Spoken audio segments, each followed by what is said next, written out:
Konon katanya pada tahun 1985, suatu malam di tengah hujan rintik-rintik, Mbah Broto didatangi oleh seorang wanita cantik di kios lukisnya. Apa jadinya jika jembatan dinilai sebagai tempat yang angker hingga banyak dari sebagian orang yang takut untuk menyeberanginya? Seperti yang akan dikupas tuntas dalam episode Konon Katanya kali ini, di mana akan mengulas mengenai misteri jembatan-jembatan angker yang menuai banyak mitos-mitos. Seperti yang akan dibahas untuk yang pertama kali, di mana menguak cerita misteri mengenai jembatan Ancol yang konon tempat di mana sosok gaib si manis jembatan Ancol sering menampakkan dirinya.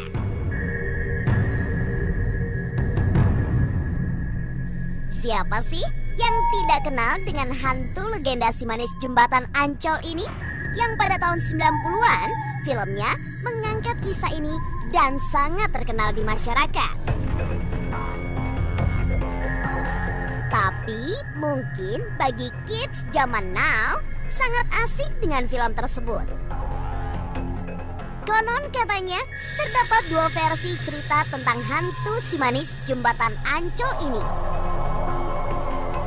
Yang pertama adalah gadis yang bernama Maryam atau Siti Arya, di mana dia tewas di sekitar kawasan jembatan Ancol setelah diperkosa secara bergilir oleh beberapa orang pria.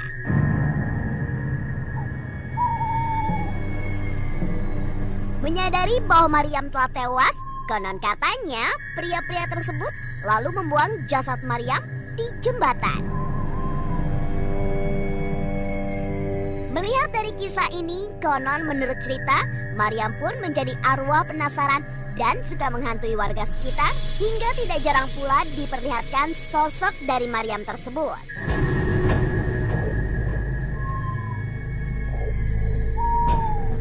Cerita kedua sangat berbeda dengan cerita pertama. Konon katanya cerita ini dikisahkan pada abad ke-19. Pada masa itu pemirsa, tanah air masih dijajah oleh Belanda dan Jakarta dahulunya adalah Batavia.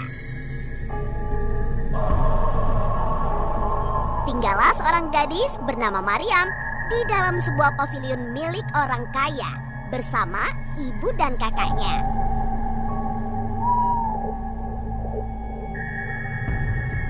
Maryam merupakan kembang desa yang pada saat itu kecantikannya dapat membuat para pria desa bertekuk lutut di hadapannya. Orang kaya pemilik pavilion tersebut tertarik kepada Maryam dan ingin mengawininya. Namun lantaran Maryam tahu bahwa dia akan dijadikan selir olehnya, Maryam pun konon katanya kabur pemirsa. Lantaran untuk menghindari paksaan juragan kaya pemilik pavilion tersebut. Hingga akhirnya pelarian Maryam mengantarnya ke kawasan Ancol, di mana di sana orang kaya lainnya di Batavia bernama Oi Tambasia tertarik kepada Maryam. Oi pun konon katanya memerintah para centeng-centengnya untuk menangkap Maryam untuk dijadikan simpanannya pemirsa. Maryam kala itu memberontak sekuat tenaga hingga pada akhirnya Maryam tewas di tangan para pesuruh Oi tersebut. Hingga akhirnya jasad Maryam pun dibuang begitu saja di sekitar persawahan yang berada di kawasan Ancol tersebut.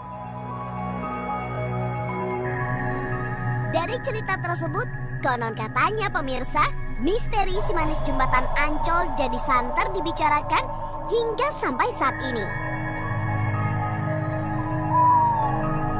Sosok Maryam yang dijuluki sebagai si manis ini, konon katanya kemudian melegenda dan banyak cerita horor seputar kemunculan wanita cantik tersebut. Banyak kesaksian seputaran penampakan sosok Maryam alias si manis, Salah satu yang cukup terkenal datang dari seorang pelukis di daerah Ancol bernama Mbah Broto.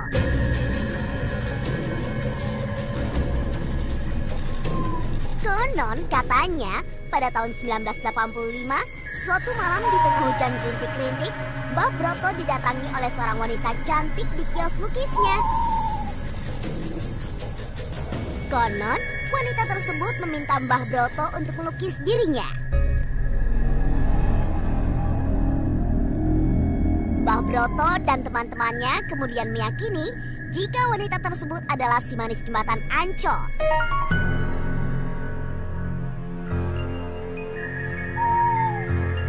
Cerita tentang penampakan si manis jembatan Ancol lainnya, konon katanya terjadi pada tahun 1960 ketika daerah Jakarta masih didominasi oleh empang-empang termasuk di kawasan Ancol. Saat itu pemirsa, malam sudah larut dan seorang pendayung perahu hendak pulang ke rumahnya. Namun di tengah perjalanan, pria tersebut bertemu dengan sosok wanita misterius yang ingin diantarkan dengan perahu. Setelah berkeliling di seputaran empang, wanita itu pun lalu turun dan membayar sejumlah uang kepada si pendayung. Namun, betapa kagetnya ketika si wanita itu pergi, si pendayung melihat uang yang baru saja ia terima berubah menjadi daun.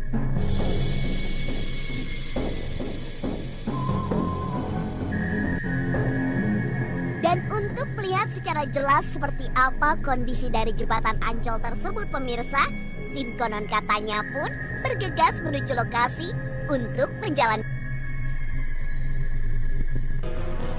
Lantas, bagaimana kelanjutan eksplorasi tim konon katanya di lokasi kedua yang konon merupakan napak tilas tempat terjadinya kisah pilu si manis jembatan Ancol?